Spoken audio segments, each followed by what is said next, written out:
বল হলো কি হবে প্রত্যুষ? বল হলো বল হলো কি হবে? হ্যাঁ, বল হলো কি করবে?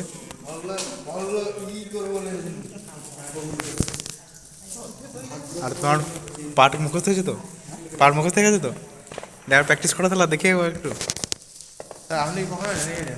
এই আসছি, বলছি নাটক প্র্যাকটিস করা একবার।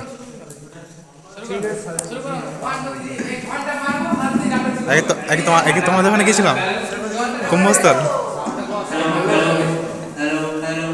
আরও যেতে হয় কুম্ভস্থল থেকে আরও 8 কিলোমিটার। কি জায়গার নাম তারা বলছি বলছি